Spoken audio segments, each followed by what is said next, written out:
శాశ్వత విషయములను గూర్చి గర్వముతో ఉప్పిపోకుండా నా శరీరంలో ఒక ముళ్ళు పుచ్చుకుంటుంది అని పునీత పౌలు గారు గుర్తు చేస్తూ ఉన్నారు. మనం చేసినటువంటి గొప్ప పనులను చూసి, మనం మాట్లాడేటటువంటి గొప్ప విషయాలను గురించి ఉప్పిపోకుండా, గర్వపడకుండా ఒక ముళ్ళు నా శరీరంలో పుచ్చుకుంటూ ఉంది అని పునీత పౌలు గారు తెలియజేస్తూ ఉన్నారు. సర్వసాధారణంగా మనుషులకు ఉన్నటువంటి ఒక బలహీనత గర్వము. ప్రియమైన దేవుని బిడ్డలారా, ఉప్పిపోతూ ఉంటాం, గొప్పలు చెప్పుకుంటూ ఉంటాం. మనమే అంతా, నాలాగా ఎవడు చేయలేడు అనే ఒక గర్వముతో జీవిస్తూ ఉన్నటువంటి మనుషులను ఈరోజు పునీత పౌలు గారు గుర్తు చేస్తూ ఉన్నారు. నేను చూసిన అద్భుత కార్యముల గురించి గర్వముతో ఉప్పిపోకుండా నా శరీరంలో ఒక ముళ్ళు పుచ్చుకుంటూ ఉంది అంటున్నారు. అటు తర్వాత వాక్యాలను మనం చూసినట్లయితే పునీత పౌలు ప్రార్థన చేస్తూ ఉన్నాడు, ప్రభువుకు ఒక మనవి చేస్తూ ఉన్నాడు. ఆ యొక్క గర్వాన్ని నా నుండి తొలగించండి అని ప్రార్థన చేస్తూ ఉన్నాడు. ప్రియమైన దేవుని బిడ్డలారా, 3 మార్లు ప్రభువునకు మనవి చేసి తిని దానిని తొలగింపుమని ప్రార్థించి తిని అని వాక్యం సెలవిస్తూ ఉంది.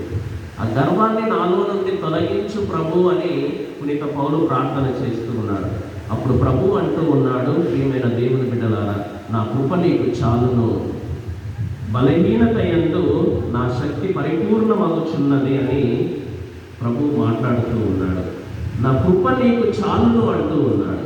మీరు దేనిని గురించి గర్వపడవలసిన అవసరం లేదు, దేనిని గురించి ఉబ్బిపోవలసినటువంటి అవసరం లేదు, దేని గురించి గొప్పలు చెప్పుకునే అవసరం లేదు, మీకు నా కృప చాలును అంటూ ఉన్నాడు ప్రభువు. ఇది చాలా గొప్ప సందేశము. ప్రియమైన దేవుని బిడ్డలారా, ఎప్పుడైతే ప్రభువు ఆ వాక్యం పలుకుతూ ఉన్నాడో పునీత పౌలు గారు అంటూ ఉన్నారు, నా బలహీనత యందే నేను గర్వింతును అంటూ ఉన్నాడు. నా బలమందు కాదు, నేను చేసినటువంటి గొప్ప కార్యములందు కాదు, నేను మాట్లాడే గొప్ప విషయములందు కాదు నేను గర్వించేది, నా బలహీనత యందు నేను గర్విస్తూ ఉన్నాను. ఎందుకంటే నా యొక్క బలహీనతలో ప్రభు కృప నాకు తోడుగా ఉంటూ ఉంది అని పునీత పౌలు గారు మాట్లాడుతూ ఉన్నారు. చివరిగా నేను ఎప్పుడు బలహీనుడనో అప్పుడే బలవంతుడను అంటూ ఉన్నాడు. నేను ఎప్పుడు బలహీనుడనో అప్పుడే బలవంతుడను, ఎందుకంటే ఆ ప్రభు కృప నాకు తోడుగా ఉంటూ ఉంది. నన్ను నేను బలవంతుడిగా ఎంచుకొని, నన్ను నేను గొప్పవాడిగా ఎంచుకొని ఎవరు లేరు అనుకుంటే ప్రభు కృప నాకు తోడుగా ఉండదు.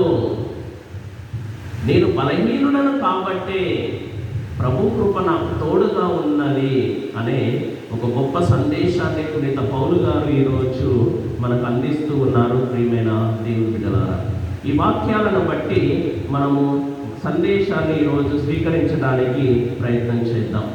పునీత పౌలు గారు ప్రార్థన చేస్తూ ఉన్న విధముగా నాలో ఉన్నటువంటి ఆ గర్వము తొలగించమంటూ ఉన్నాడు, తొలగించమని ప్రార్థన చేస్తూ ఉన్నాడు ఈరోజు.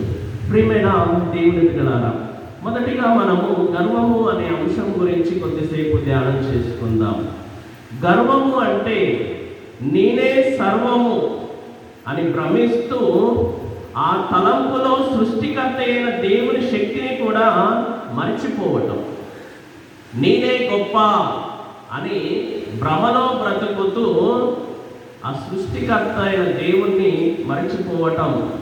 నాకు తెలుసు, నేను చెయ్యగలను, నాకంటే గొప్ప ఎవడూ లేడు అనే ఒక భావన గర్వము అంటే. ప్రియమైన దేవుని బిడ్డలారా, అంతా నాకే తెలుసు, నేనే చేయగలను, నాకంటే గొప్పవాడు ఎవడూ లేడు అని మనుషులు చెప్పుకుంటూ ఉంటారు, మనం వింటూ ఉంటాం. ప్రియమైన దేవుని బిడ్డలారా, పునీత థోమస్ అక్వినాస్ గారు ఒక మాట అంటారు, అన్ని పాపాలు, ఈ లోకంలో జరిగే పాపాలన్నీ కూడా దేవుని నుండి పారిపోవాలని చూస్తూ ఉంటాయి.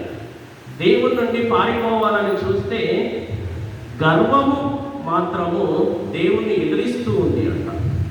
అన్ని పాపాలు దేవుని నుండి పారిపోవాలని చూస్తే గర్వము దేవుణ్ణి ఎదిరిస్తూ ఉంది అని పునీతులు తెలియచేస్తూ ఉన్నారు. ప్రియమైన దేవుని బిడ్డలారా, సిరాపుత్రుడైన యేసు జ్ఞాన గ్రంథము 10వ అధ్యాయం 12వ వచనం ఒకసారి చదువుకుందాం. సిరాపుత్రుడైన యేసు జ్ఞాన గ్రంథము 10వ అధ్యాయము 12వ వచనము.